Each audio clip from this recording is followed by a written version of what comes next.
Hey, before we get going, I just want to let everybody know about the speed run we did through Claude Desktop. It's really exciting, and there's a lot of really good use cases for practical AI.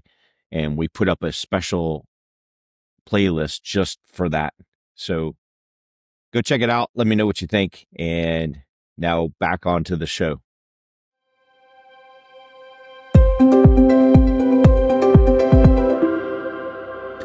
Hi, welcome to Tales from the Sky Lounge. It's a podcast about business, consulting, and venture investing. We get out there in the world, we talk to people who are making it happen, and we get their stories. If you could like and subscribe, it makes James, our producer, super happy. Today in the Sky Lounge, Brantley Fry. Hi, Brantley. Welcome to the Hey, Sky Todd. Lounge. Thanks so Good to much have. for having me. I'm glad to be here. Yeah. So, Brantley, why don't you tell us a little bit about yourself? Who are you, and what are you working on? Well, I am an attorney by training. I live in Birmingham, Alabama, and I am currently serving as partner at TechCXO in our human capital management practice, where I help high growth companies manage their people strategies, thinking about making people fuel and not friction. I think oftentimes people can be a headache, but it doesn't have to be that way. And certainly it's one of companies' biggest investments of capital is their personnel. And I love helping companies solve some of those problems and create strategies around adding some oomph to their people operations. Very cool. Well, we got a lot of interesting things to talk about today, but I'd love to ask you about your law career. You have a law degree, and I saw that you were on the bar in Alabama as well as North Carolina. So how did that happen? Yeah. So it's a funny story and kind of you'll get a theme throughout my career, Todd, as we talk through this. But I am originally from Birmingham, Alabama. I grew up here, was born and raised. And when I graduated from high school, I shot out of here like a rocket with capital NEVER, bright red letters flashing, never coming back. And so when I finished law school, I got a license in North Carolina because that's where my husband and I intended to move after living in Washington, D.C. Oh, In Washington, you don't necessarily have to be licensed in the district. Oftentimes lawyers get licensed in other states and then wave into the district. And so with our grand plan to move to the mountains of North Carolina after living in D.C., I got licensed there. And then life happened and we had children and my husband started his own business and it made sense for many different reasons for us to move back home. He's from here as well, move okay. back home to Birmingham. And so while I'm licensed in North Carolina, I haven't spent a lot of time practicing there. I actually took the Alabama bar when we moved back home and have not looked back. Birmingham has been such a wonderful place for us to raise a family and grow business. And so it was a good life lesson to learn never to say never, because this has been a great spot. And ironically, and we can talk about this later, but ironically, part of my career has been recruiting people to Mhm. Birmingham since then. So I'm kind of a convert in my own hometown. Wow. And it's kind of rare for lawyers to come out of DC, right? That's kind of like like a really great place to be a lawyer. Yeah, Um, it was. It was a great place. I actually worked as a federal contractor. I worked for a company called ICF Consulting. It's now ICF International, and they're a federal contractor. And I've specialized in environmental law and policy. And so, coming out of law school, I worked for them for about 5.5 years, and had the great fortune to work on a number of different projects, environmental impact statements for the Department of Defense. I got to work with the Department of Transportation, EPA, obviously, Department of Energy. We did a big project with the Department of Energy. And so I cut my teeth early in my career on policy. And a lot of those projects involved stakeholder management. And I loved that. And we can talk about kind of how that evolved into what I'm doing now. But understanding how to connect people in policy has been a through line, consistent throughout my career. so is that more public policy or kind of the spooky side of the Defense Department where you had to get cleared into stuff? I Um, did have to get cleared into stuff, but it wasn't spooky. I was doing environmental impact statements for then what we called, and I'm really going to date myself here, but what was called Star Wars. So this was ah, the yeah. second Bush administration, Bush W, and they were looking at how to create a global program. So it was a really interesting project that I got to work on, thinking about global impacts of a defense system from an environmental perspective. And they're talking about the Golden Dome now. So all things are new again. That's So right. it's kind of That's funny. right. So interesting side note. So I worked at SATCOM down at Florida during that era. So I was in the lab with a lot of those folks that were working on the smart BBs and all that stuff with Star Wars. So blast from the past. It's kind of fun. Absolutely. Yeah. So okay. So you were a lawyer and you got out of the orbit of the gravity well of Washington D.C. Went home. And then what? So did you practice law for a little bit, or how So did I that did. I worked as a consultant, and here's another theme that you'll hear throughout my career. I sometimes jokingly refer to my career path as the Forrest Gump career path, in that I've been really lucky to be in the right place at the right time. Sometimes it feels like dumb luck, but one of my best friends is always careful to remind me that luck is where opportunity and preparation meet. So it's a little bit of both. But long story short, I had moved back to Birmingham and worked remotely before remote work was really even a thing. I kept my job in DC, and then got a call from a law firm in Alabama. They had a case that they had just recently filed after the TVA coal ash spill up in near Knoxville, Tennessee. And it was a really interesting event because their lead attorney who had filed the case was in the office on I'm pulling dates out of my head, but just by way of example, he was in the office on Tuesday and wasn't expected to make it out of the hospital on Wednesday. It was just this fluke blood infection. Whoa. Thank goodness he survived. He's doing great, all of those things. But in the interim, they were really scrambling, trying to find somebody to handle this case for them. And I had done a lot of Clean Water Act policy work. I had not done litigation at the time, but we thought that this was going to be a quick case, quick settlement. You had over 1 billion with a B gallons of coal ash that spilled into an impoundment in Tennessee. And I got to work on that case. It did not settle quickly for a number of reasons, primarily because TVA is a quasi-governmental agency. And as such, they have a level of immunity. I can go into more detail if you want. But long story short, that what was going to be a 6-month engagement working on this litigation turned into a 5.5, close to 6-year engagement. And of course, part of the reason it turned into such a long engagement also is the BP oil spill happened shortly after the TVA coal ash spill. So as an environmental lawyer, I was really fortunate to have gotten to work on the 2 largest environmental spills in U.S. history at the time. And I don't think there's been a larger one since then, thank goodness. Wow. And so from there, I one of the things I loved about that work, and I was rare with some of my colleagues in that I loved working with clients. I loved being the one to sit down and help my clients understand what was going on with the case, help them prepare for depositions, and really think about how they could be kept abreast on the status of the case, because litigation is long and drawn out, and to the layperson, it often doesn't make sense. And I loved being the connector for that and really serving my clients from a people perspective. And so, again, you'll see kind of that theme starting to develop or really take shape throughout my career in terms of connecting people and policy. Yeah. And then so TVA is DOE involved, I guess is a polite way to say it, right? Did your defense background come into play there, or was that helpful in some way?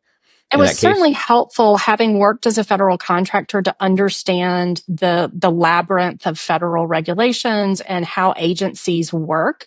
That certainly was helpful in understanding kind of how TVA functioned. And of course, again, they're quasi-governmental. They're somewhat private, but they're also somewhat governmental. And the history of TVA is long and drawn out. It was part of the New Deal that Roosevelt had in creating economic development in the Southeast. And it's a worthy organization, a worthy agency. They just had a really bad accident that happened and impacted a number of property owners. And I represented the property owners and the few businesses that were impacted along that impoundment. And I loved, like I said, I loved being the liaison between kind of the legal team and our clients. That was one of the things that I got most excited about doing. Yeah. And it's surprising. It all comes down to people problems a lot of the times, right? So it's how well, yes, you can grind through the legal technicalities of it, but it's all keeping people comfortable, keeping them energized and in the loop, and keeping it going is a big part of all this, isn't it? Um, Absolutely. so you said environmental lawyer, and I thought, oh man, I wonder if she's met RFK. Because didn't he do a lot of the water quality I litigation I upstate New did. York? And yeah, I okay. have, and I have met him. Yes. Oh That wow. was a long, long time ago. I did. Okay. I met him very briefly. It would have been in the kind of 2005, 2006 time. So 20 years ago. Again, I'm really dating myself. We don't have to do math, but I did meet him very briefly. Yeah, doesn't seem like that long ago. So for what that's worth.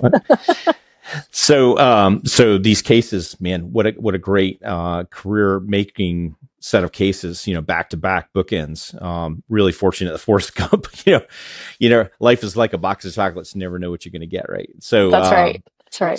So how did you get into industry from there? You were young, well, now an experienced lawyer with a couple of really great projects under your belt. Then has your career take that next turn into corporate A corporate life? couple of different factors came into play. One was I was an environmental lawyer and I had just worked on two of the largest spills in U.S. history. I didn't have an appetite to work on a bigger spill than that. And so given that, I started thinking about what my next chapter looked like. And that coupled with the fact that I did not see myself as a die at my desk lawyer. I think many people know those types of lawyers who really are 100% committed to the practice of law, and they would not do anything but that. And they often have desks and continue to go into the office until the day they die. And I so much admire and respect that. But I realized pretty quickly that I wasn't that.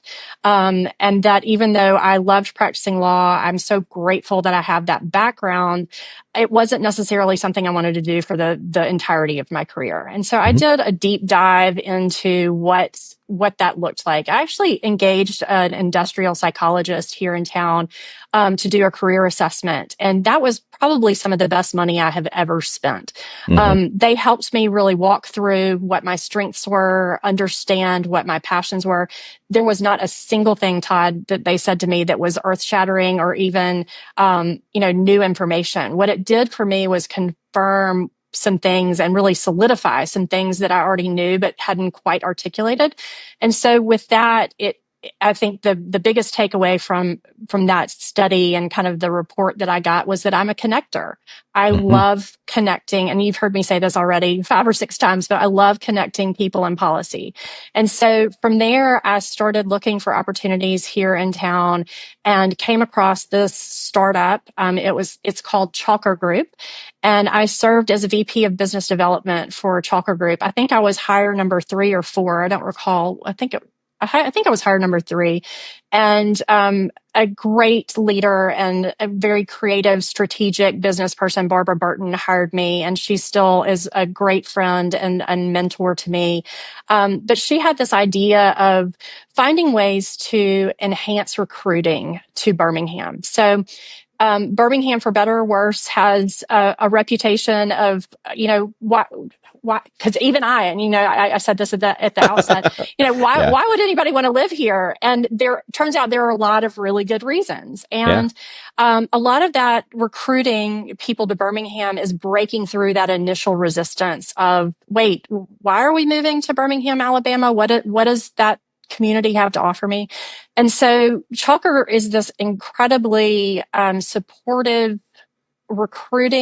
strategic recruiting company that connects candidates and their families to resources in Birmingham. It is a concierge, highly high touch, highly individualized approach to recruiting. And I loved doing that. I saw, again, here's people in policy. So UAB, University of Alabama at Birmingham, is the largest employer in the state of Alabama. And they were Chalker's, and still are, Chalker's largest client.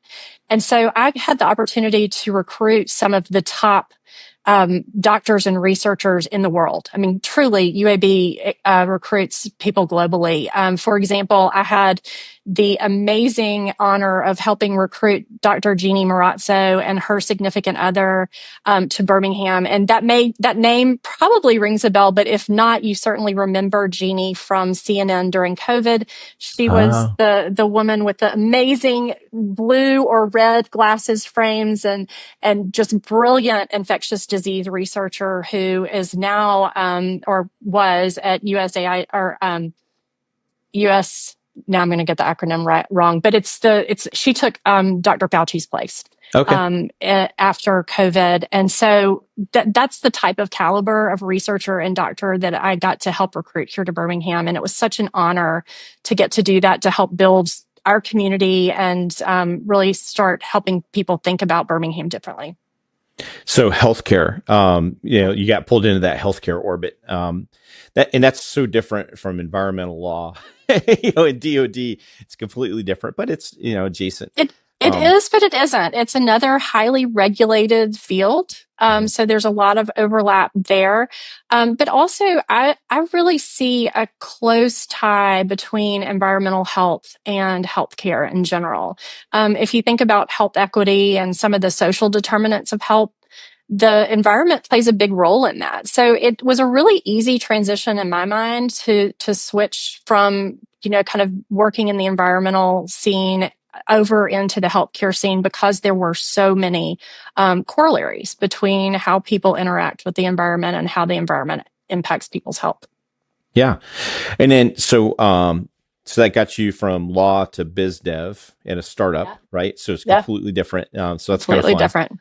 And then let me ask you a question. Let me pause there for a second before we go on. So I got somebody talking about startups in the legal brain in a startup. Every startup has legal needs, right? You need privacy policy, you need terms and conditions, you need all kinds of contracts. You got, corporate structuring, and like the list goes on and on and on and on.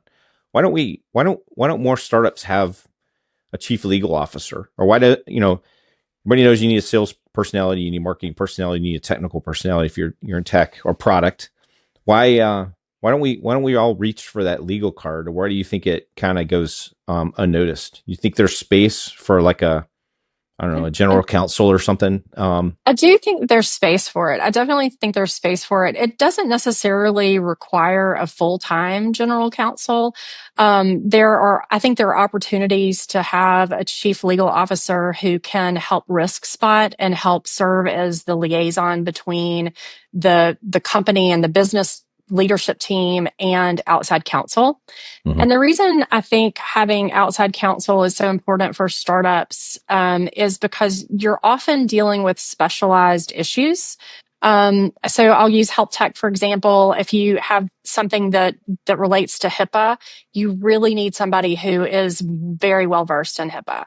And so I think having outside counsel is an important tool in the toolbox so that you can have specialized engagement and specialized advice. That being said, having somebody internally that is either serving as a general counsel or as a chief legal officer and really kind of running interference between the business operations and the outside counsel, I think is incredibly valuable.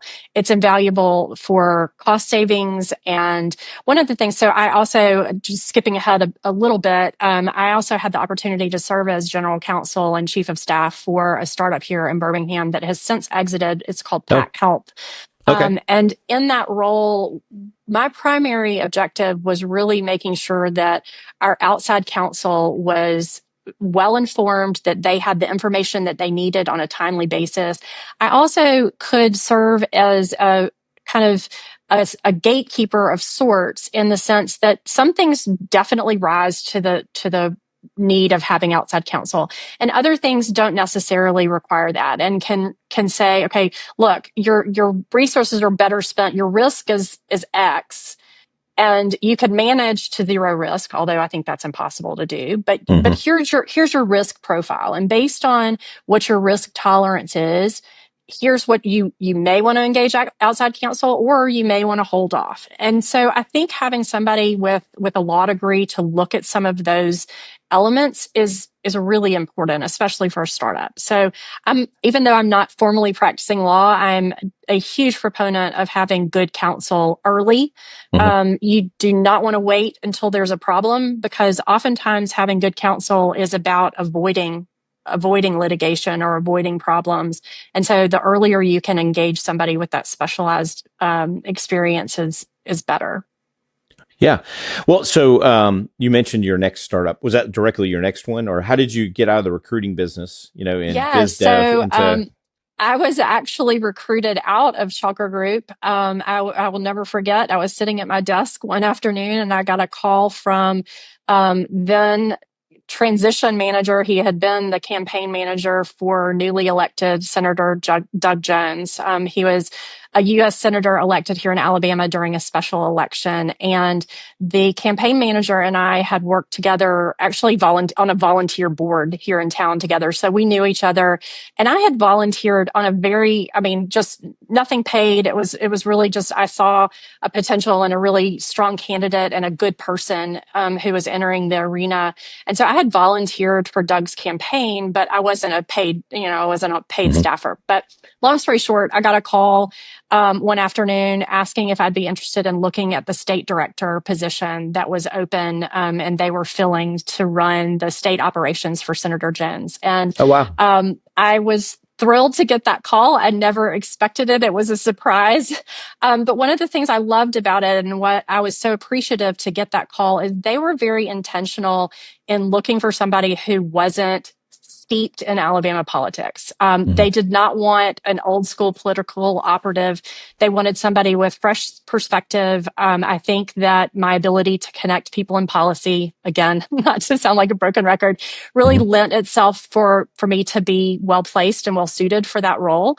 And so I got to spend the next 3 years of my career working as state director for a U.S. senator. And so that involved representing the senator anytime he was not available in the state and there was an event where a stakeholder wanted him, I got to serve in that role, and my team, our state team, got to serve in that role. And so I managed 6 offices here throughout the state and about 25 staffers. And I'm really, really proud of the fact, and I think this speaks to the senator's leadership too, but I'm really, really proud of the fact that we got accolades all over the state, didn't matter which party, because we were so responsive.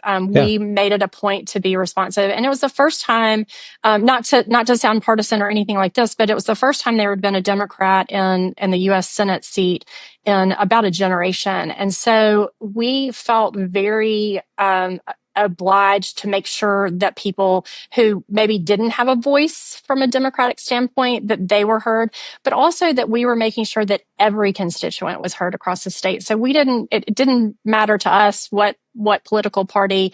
And we often got surprises when we would show up places where people thought maybe a Democrat wouldn't show up. And we did, because we thought it was so important to bridge those divides. And I'm really proud of the accolades that the office got. And again, that's such a testament to Senator Jones' leadership too. He's moderate. He was, he got awards from the U.S. Chamber of Commerce. Not many Democrats get those types of awards. But I think it was a great opportunity for me to learn about our state and all that we have to offer, but also to continue to hone those people and policy skills that I so love. Again, it's all about people, right? If you treat people right, a lot of good things happen. And you said just showing up, that's just almost stupid advice, right? But showing up is 90% of the problem. But right. It really is, right? It's fundamental. Just blocking and tackling, show up, talk to people, listen to them, and treat them like humans.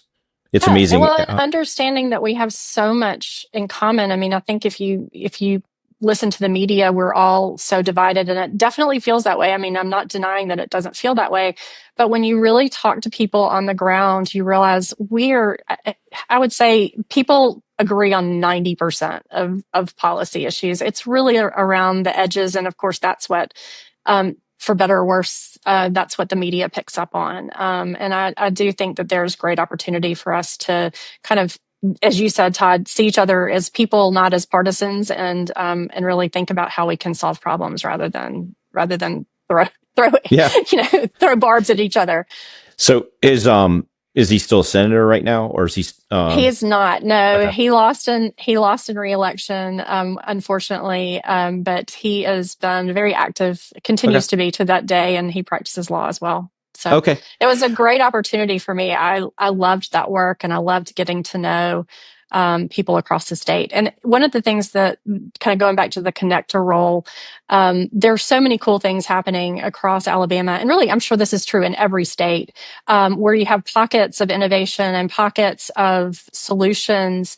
And one part of the state doesn't realize that they have a counterpart in another part of the state, that there's great opportunity for collaboration and opportunity for kind of a synergy to grow business. And that was really fun, kind of connecting those dots to businesses across the state. I loved You doing get that that. macro, view because you have to, and then you go, oh, Absolutely. you should meet them. That's exactly right. That's That's exactly right. cool. It Isn't was a that lot of neat? fun.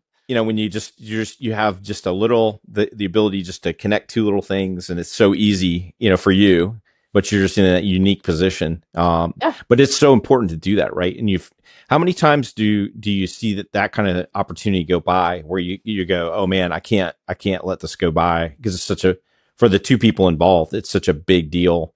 You Oh, can't. absolutely. Yeah. And it's funny because, I mean, we all have this. You don't know what you don't know. And until you have somebody kind of making those connections for you, it's hard to do. And, of course, technology makes that easier now, but even still, I think, and this is true in the startup scene, but really any business. I mean, people are so focused on what's in front of them that they often don't have the time or the ability to look up and see the broader landscape, like you were talking about, having that bird's eye view.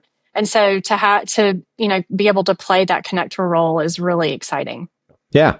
Go back for a second. You said what brought you into the politics is this mutual board that you were on for a volunteer organization. Do you want to name Yeah. that organization? It's always Yeah, fun to see happy what people to. volunteer for. Absolutely. We served on the board for the Altamont School. It is an Okay. independent school here in town.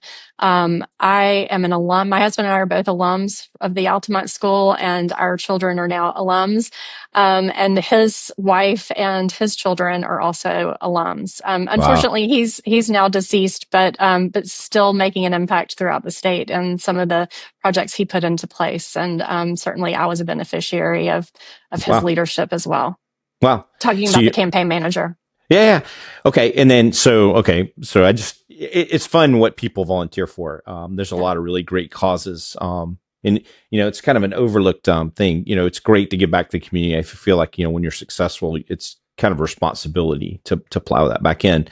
And that's good, but there's, you always get more than you give, in those situations, which is a great thing. It sounds like you benefited greatly. I did. So after politics, I don't know if there's ever such a thing as after politics. You're kind of in, right? You are in, but they're different forms, right? It takes different forms. So I continue to be highly involved in my community, and that's such a huge part of who I am. So I love that you picked up on that. So thank you. So after politics, I went back into the startup sector, and I worked as general counsel and chief of staff for Pack Health, which is a health tech startup here in town that has since exited. I was at Pack Health for about a year. When I first signed on to Pack Health, I knew that exit was, in the horizon. I didn't know that it was within 12 months, which was incredibly exciting. Wow. So Pack was acquired by Quest Diagnostics in a huge exit.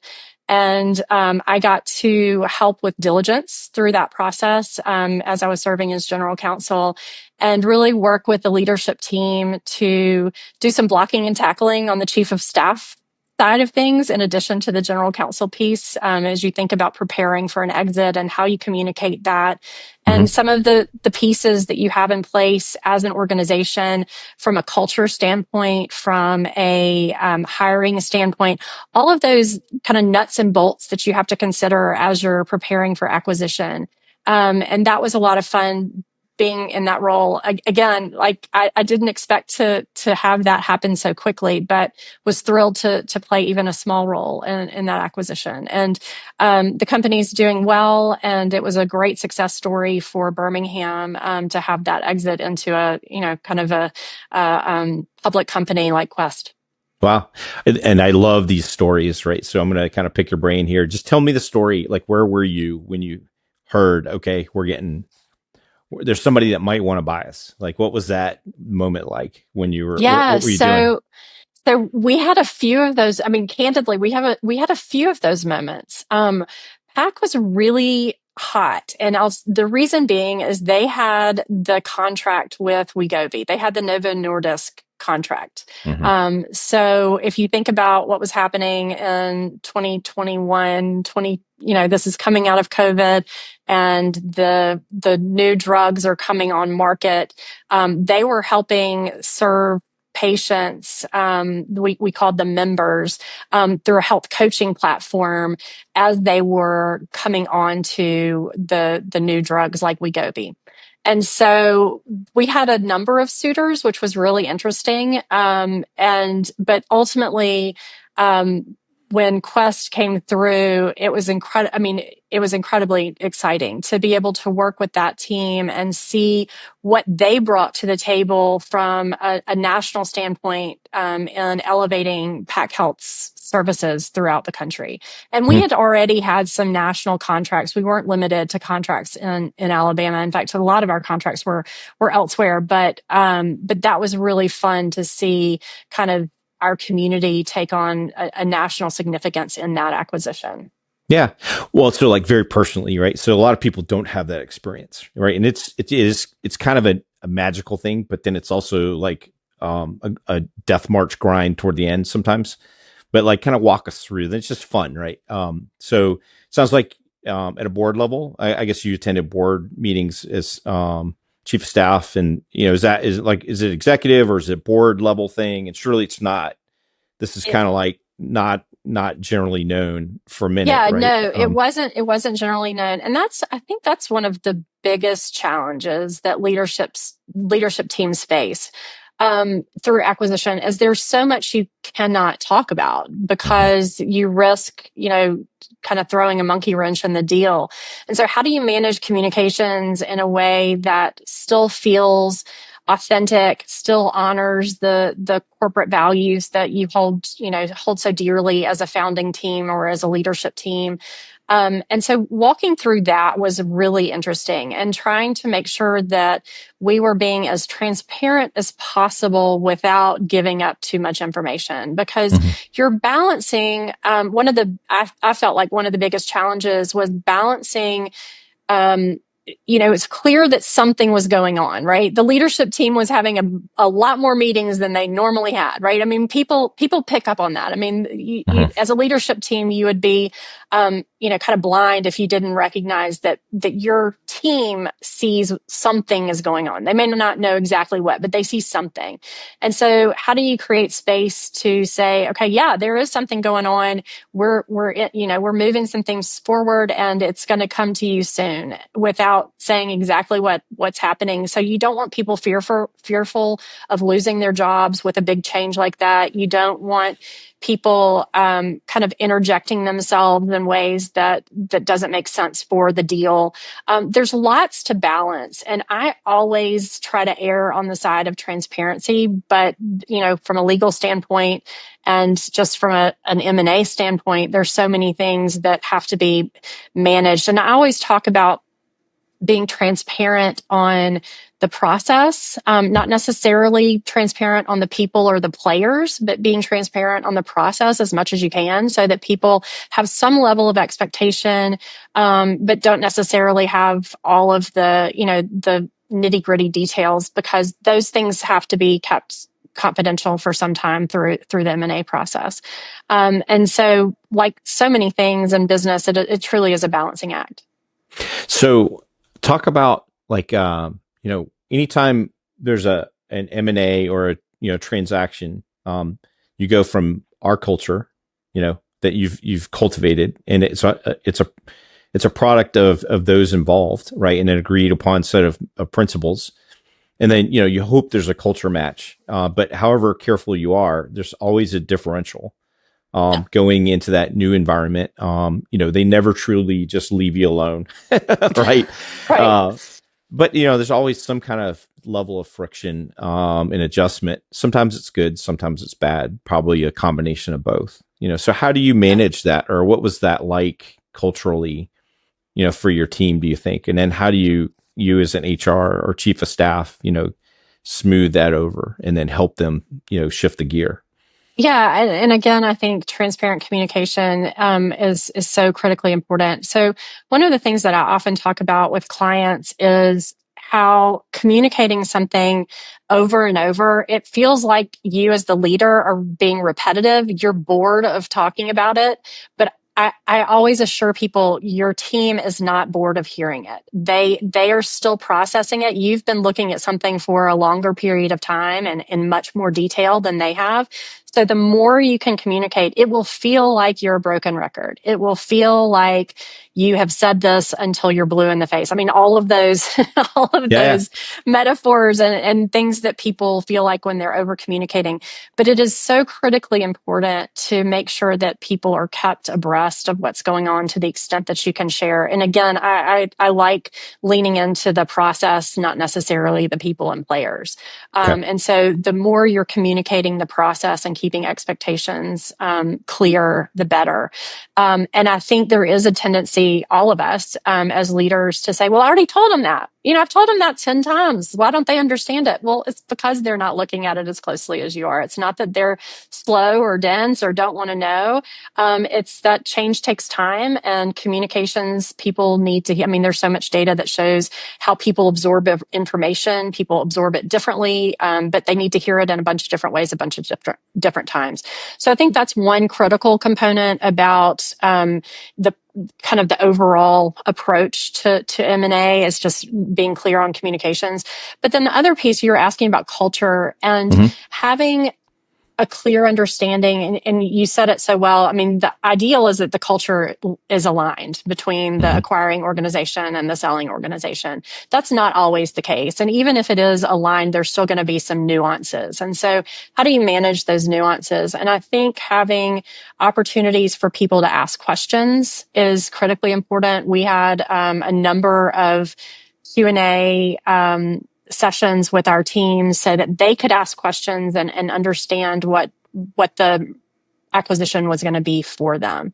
And so that was incredibly important. Talking about the culture shift, when you go from our company to, our little company to the big company, and then you hope it's aligned, and you're talking about how that's important, and, it's not always directly aligned, so how do you help people through that? And then kind of what's the important thing to look at as an executive leader in that situation? So some of the strategies that we implemented, and it came from both the acquiring company and the selling company, is to hold listening sessions and Q&A sessions with different teams of employees. And so providing space for employees to ask questions and understand what the merger looks like for them. If you think about change management in any context, the main question you always want to answer is, what's in it for me? And that sounds cynical. I don't mean for it to sound cynical, but people really do need to understand, okay, how is this going to affect me? What does this do to my day-to-day job responsibilities? Who am I going to be working with? How much is this going to change my daily life as a professional in this company? And so the more opportunities you can give to people to understand that and ask questions, the better. And then also making sure that you kind of have a reset on culture. So thinking about it, and I'm always a little bit tentative about having kind of a leadership retreat where you come back and you announce values and that sort of thing. But I do think it's incredibly important to, and one of the strategies I actually implemented in another role that I had, is asking employees how they see the values. And we held a, so this was when I was at Southern Research here in Birmingham, and we asked every employee across the company, we had about 250 employees, how they thought of the value statement. So rather than having a leadership retreat where the leaders come back and make this big pronunciation, we have these new values and here they are, and now you have to operate this way. We did the reverse and we said, okay, we already have this value statement. Does it resonate with you? If so, how? Do you even know what the values are? I mean, we have them on the wall, but has anybody ever looked at them, or do you make decisions through that lens? All of those things. And so we asked people, and we were very upfront about getting their opinions on, one, is this the right value statement for who we are as a company right now?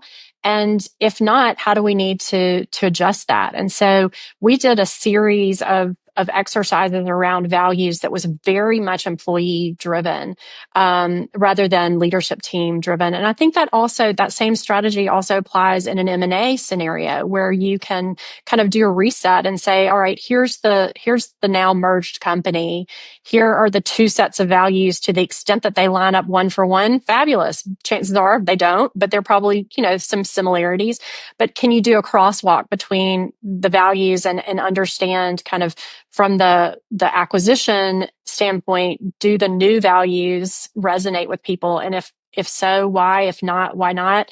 And then kind of to the extent that you have an opportunity to make some adjustments, I think that's important. But including employee, and that takes time. I mean, it is not a quick exercise, but it does give people some agency around that. And it also ensures that people have a common understanding of what the values are so that you can really dive into that from a culture perspective. Recently ran across this quotation from Andy Grove, who of course was one of the co-founders of Intel. I don't know if y'all know who he is, but he talks about culture isn't about creating pleasant office vibes. It's about building a corporate immune system. And I love that, because I think sometimes people think about culture as being squishy and, something that is hard to measure, all of those things, but it's not about just being squishy. It truly is about creating an organization that can withstand hardship. And if you think about it as an immune system, I love that. I think it's such a great analogy. Yeah, I was just thinking about, the times I've been involved with M&As, and it's like if the message is consistent and you hear it a bunch of times, you're kind of numb and you forget about it. And, if you keep hearing the same thing again and again and again, it's kind of like, oh, okay, yeah, okay, this is credible and this is just going to be what's going to happen, right? Yeah. And then, sometimes, more information gives you, it's kind of like floating a goldfish, right? You give them a second to kind of acclimate in it, and then you decide, oh, this is actually pretty good for everybody. And then the more I get, communicate clear, consistent communication, I guess, is the bottom line, right? You got to tell people what's going on. Can't tell them everything, but you got to tell them the relevant parts that are going to make a difference. That's right. Did that company have, what was the wealth effect like for that company? Were there a couple of people at the top that did really well? Was there an investor? Did everybody kind of share in that wealth effect? So there were some founding team members that I think did well, and the investors also did well. I mean, I think it was overall a very positive experience for people. Tenure obviously comes into play in something like that, and what the employment agreements say is really important in terms of, and that kind of comes into some of the work that I'm doing now, is helping people structure employment agreements and structure their hiring so that they are attractive to highly skilled people that they want on the team, but aren't necessarily giving away the farm, so to speak, in terms of equity. So how do you create really strong agreements where people feel like they have some skin in the game and that they're invested in growing and scaling the company for exit, but don't necessarily have, a dilutive effect as well. So that's a really important consideration early on as you hire your teams coming into the organization.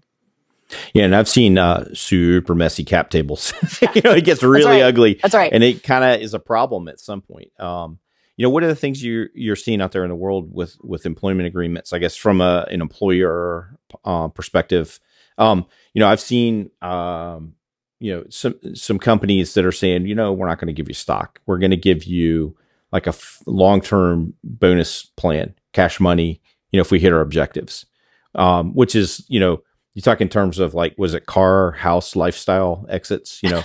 Somewhere between, like a really nice car kind of bonus Right. seems way more real than having to wait 10 years for your little startup to maybe sort of kind of exit. And then, who knows, right? That's right.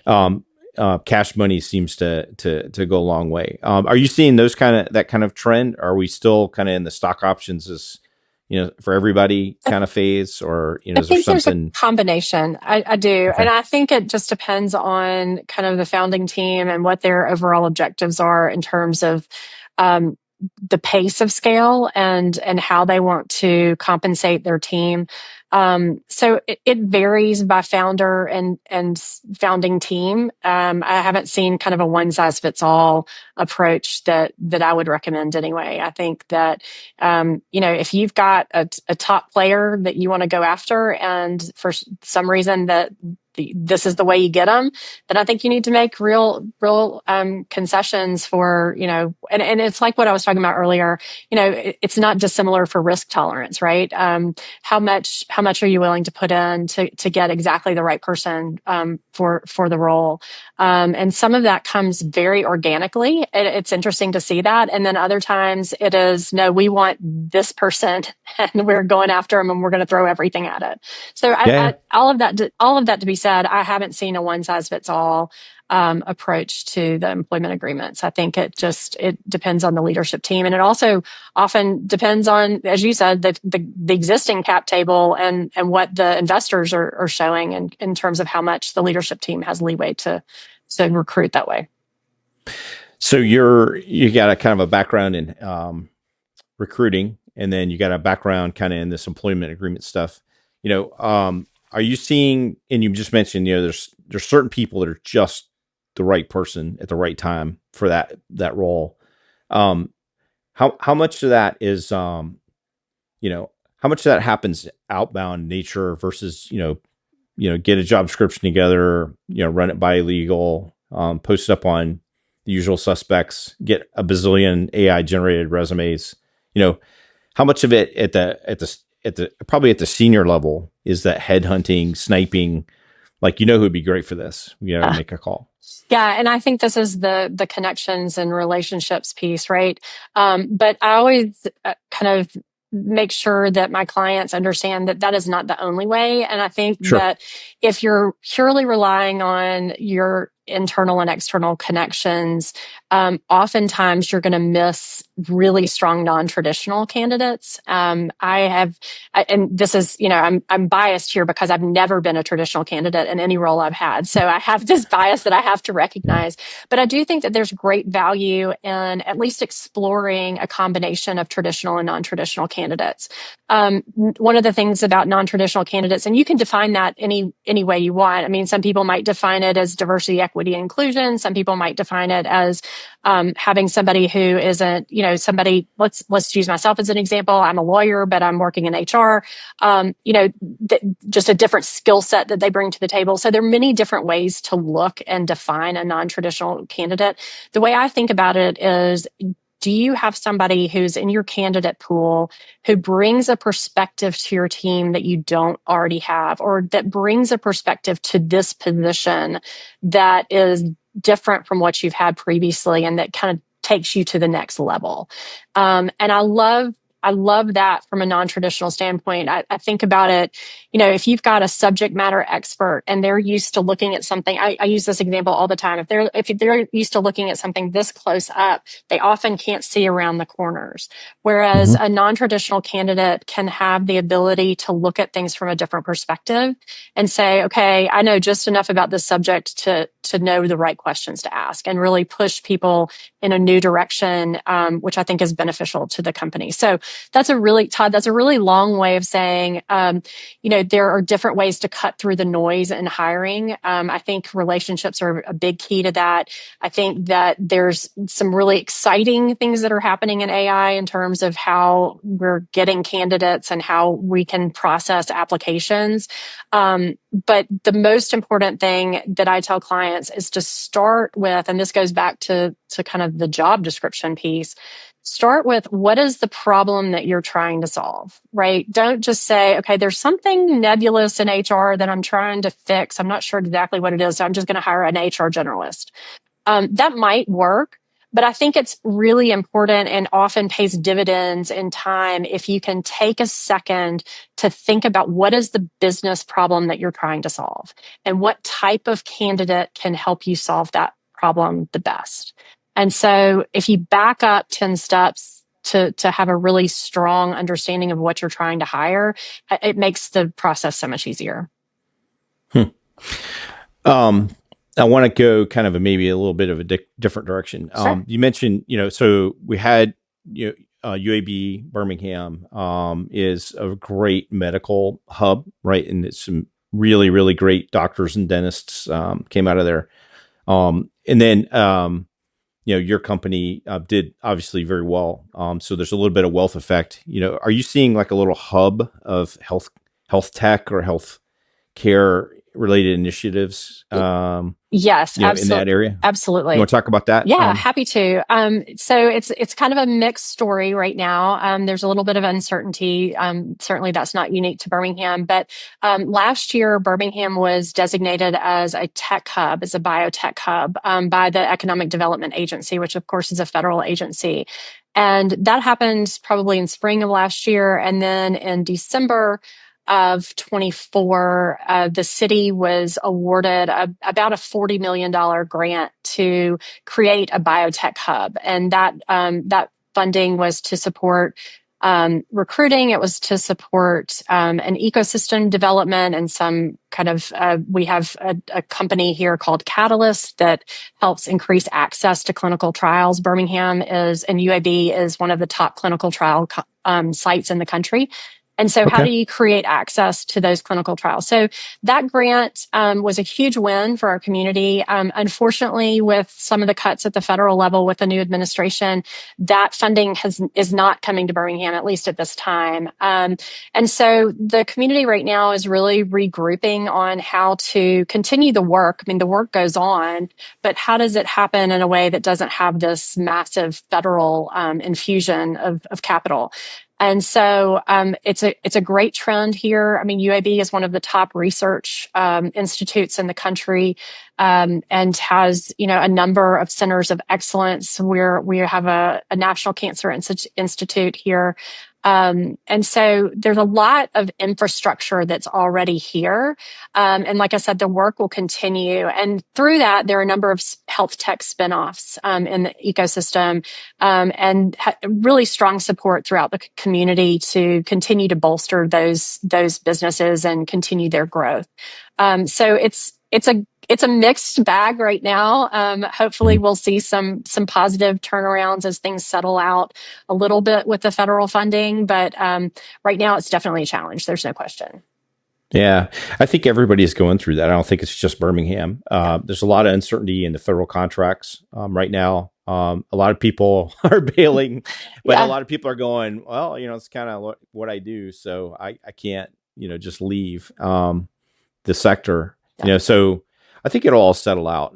It's gotta, we can't just rip all these programs down to nothing, expect it to go well. So, who knows? Maybe we'll get through this whole waste, fraud, and abuse cycle, which is probably good, to root out some of that stuff and then get back to the more healthy economic development kind of stuff. Absolutely.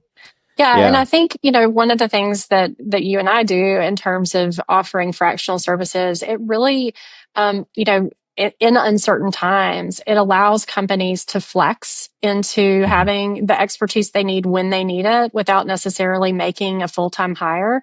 So I think there's some real advantages to this fractional executive model anytime, but especially in uncertain times because of the ability for companies to flex and rather than hiring full-time.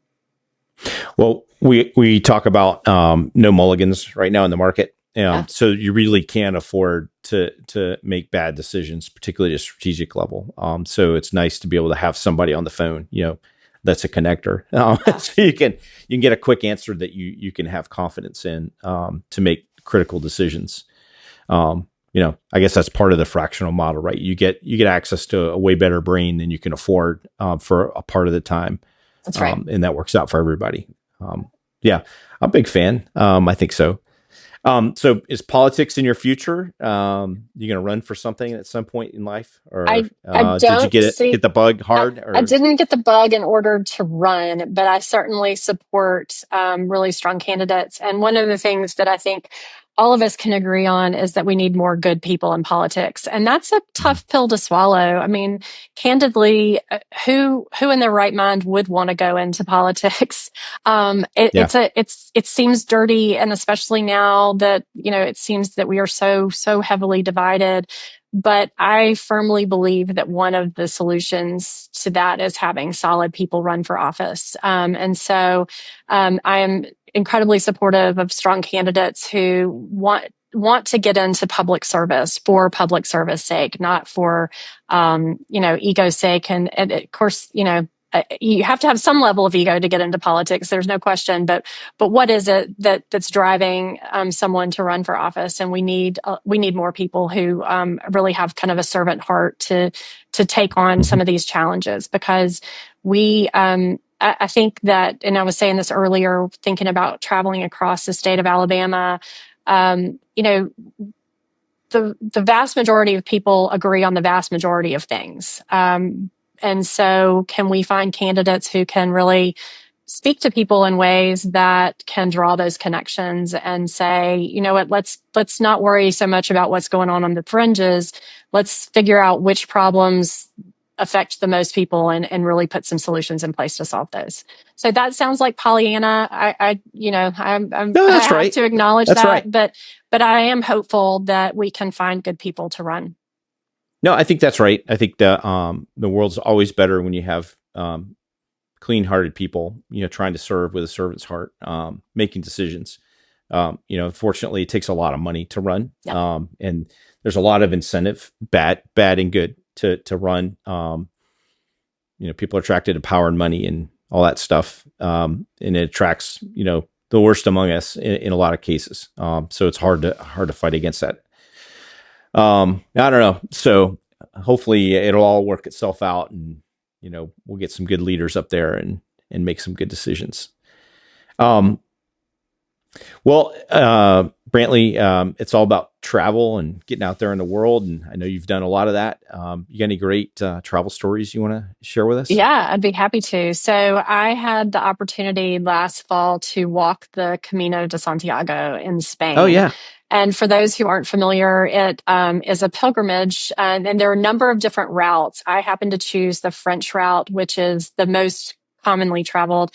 And it's about 500 miles from the French border across the Pyrenees into Spain, and then across northern Spain to Compostela de Santiago.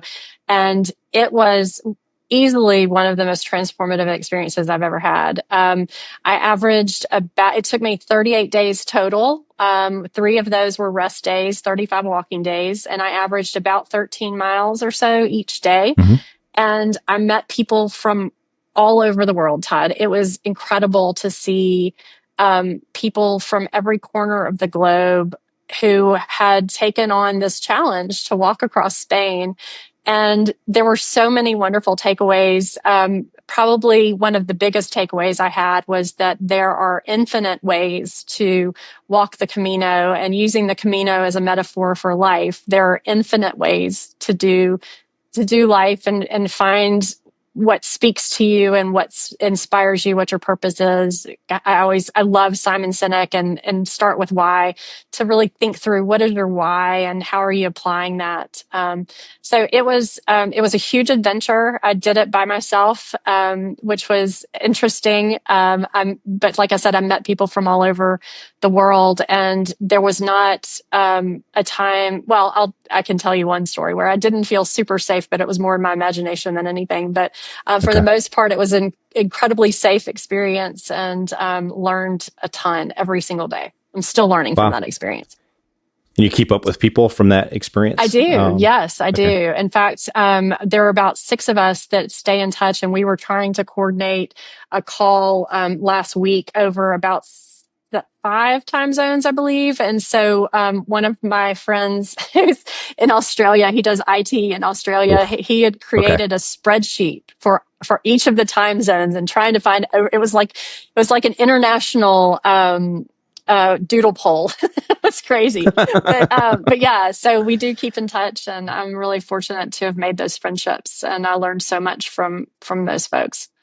Wow. And it was the other thing that was really cool is there were some people that I walked with that I met the first night I was on the Camino and kept in touch with and still keep in touch with to this day.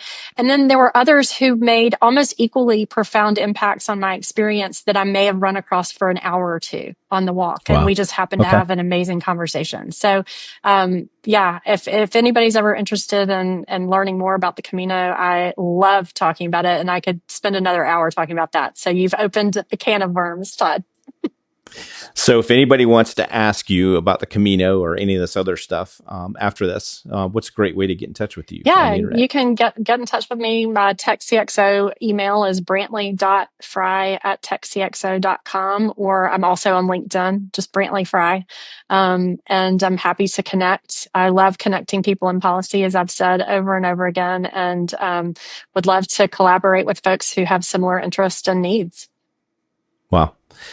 Well, thanks for coming to the Sky Lounge. It's been fun having you. Likewise. Thank you so much for having me. It's been a really good time.